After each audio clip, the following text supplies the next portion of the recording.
Hey guys, my name is Lilly and today I want to build myself a survival spear, and today it's really stormy. We have high winds of about 120 kilometers per hour. So it's very important that you do not go into the forest when there's a storm because it's very dangerous. Trees can break and fall onto you.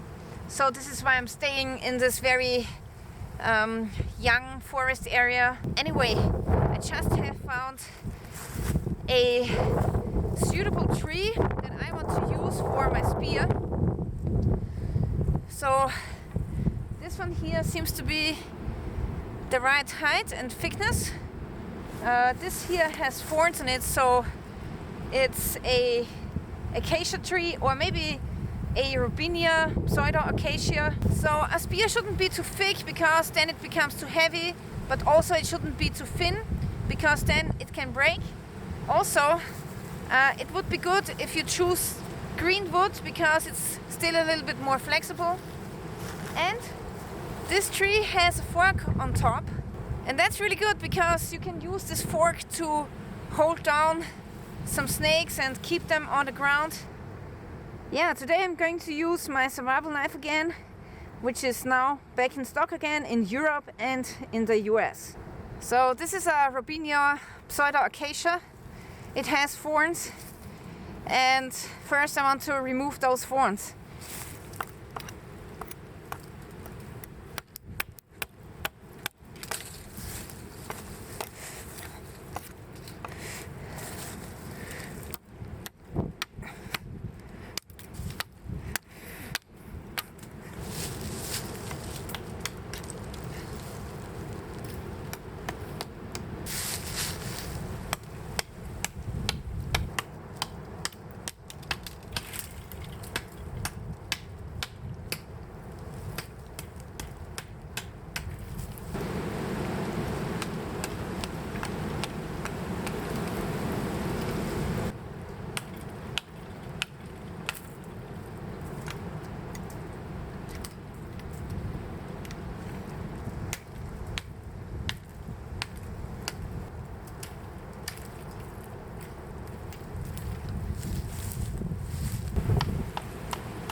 Okay, so this is the stick that I've cut off, and now I have made a point to one side, and this now is basically a self-defense spear. You can use it for, close range hunting too, and also for defending yourself against wild animals. What you can do now is you can fire harden the tip. That's something that I want to try later in the video. But first I want to take a look at the other side of the stick. So here we have the fork, and I left it asymmetrical, and that's actually on purpose because with this end you can catch and hold down snakes, and you want to have one end a little bit shorter than the other one because you're always going to approach the snake in an angle like that.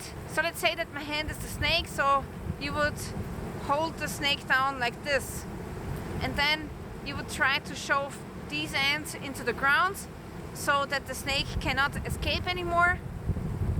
So it would be like this from an angle from the side, and then it's always better if this end is shorter so that the other end goes over the snake too. Otherwise this longer end here would block the stick into going into the ground. Okay, so this is why I'm making it slightly asymmetrical so that both of the ends can touch the ground at the same time. Next thing I want to do is I want to clean off the stick a little bit because it has those bumps and they can hurt in your hand. So it's important that you make sure that the surface of the spear is smooth. You don't have to take off all of the bark, but you can if you want to.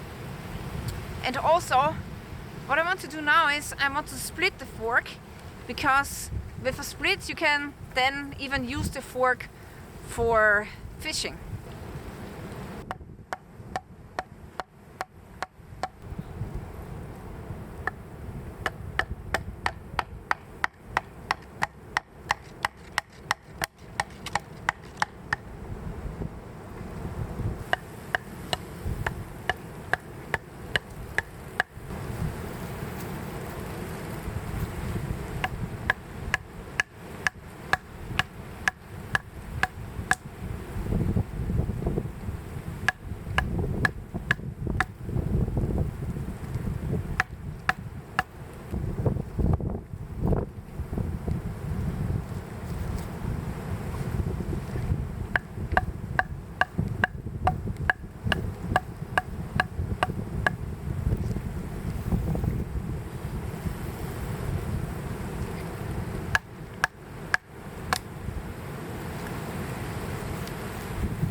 Okay, finally I have split the fork. It was not so easy because there's one knot here, another one here, another one here and here, so it took some time, but with the right knife technique it worked.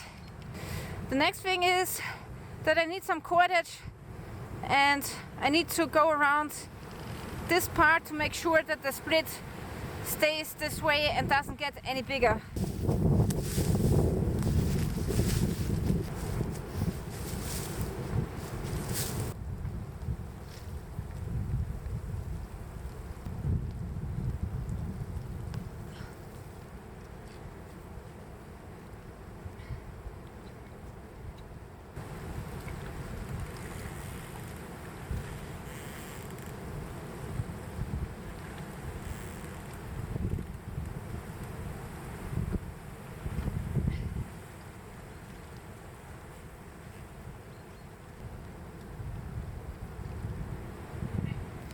Okay, so now I have split and secured the stick, so it shouldn't open up even more than it already is. And the cordage that I've used is poplar roots. They're really flexible and they should hold this together now.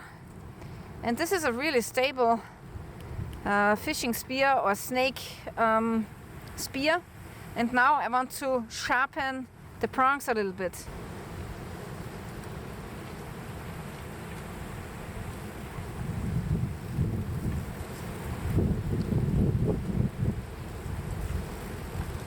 Now the fishing spear slash snake spear is ready, and this will definitely pierce some skin. Now the really cool thing about the spear is that it's not going to break so easily because it has knots here and here at this side, and also it has knots further down. And in addition I have made very stable points, so they are not too pointy so that they don't break off too easily. Okay, now I want to fire harden the other side of the spear.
Okay, it's really windy, but the Dakota fire hole works great and I can still keep a fire going in a safe way although there's a lot of wind. Now what the fire does to the spear is that it makes it much harder, and you don't have to do that, but you can, and with a harder spear you can pierce through much easier.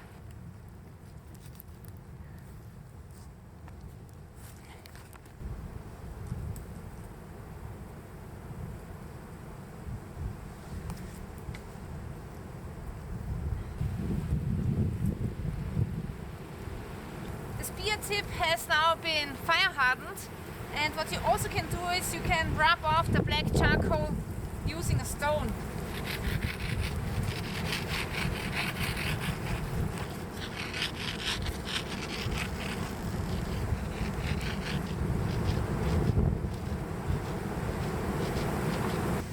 Alright, so this is how the tip looks like right now, and you can always make it a little bit pointier if you want to. Right now it's really hard, so I tried to scratch it with my fingernail, but it doesn't work. It's hardened out a lot, and in general it needs to be said that this kind of wood is quite hard. So usually they take this wood to make wooden stumps for vineyards, and it doesn't rot away easily, so it's a very robust wood and on the harder side. So some woods are still harder, but this is both hard enough and flexible so that it's not breaking. Yeah, you can sharpen the tip a little bit more if you want to make it more pointy, but this way you have a very stable tip that doesn't break off. And the other side looks really cool too. So I believe that's a pretty awesome fishing spear or snake spear or even frog spear.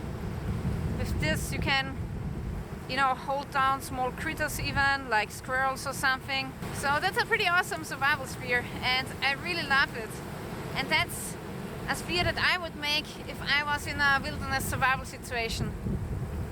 This one against cougars and bears, and this is for the small critters and for the fish. Now, can you throw the spear? This is not a throwing spear, so this is too thick, and it's more for self-defense, for holding in the hands, and I would not throw it away. So, I mean, you can throw it, but chances are high that you will miss your target, because this is quite a clunky piece of wood, and also it's far too heavy to throw at far distances, so it's more a close range weapon. Yeah, this is how you quickly can make yourself an easy self-defense tool and hunting tool. Okay, so this is it for today. I really want to thank you for watching, and if you want to see more wilderness survival videos, make sure that you check out my playlist, which is called Basic Wilderness Survival Skills on YouTube. Stay tuned till next time.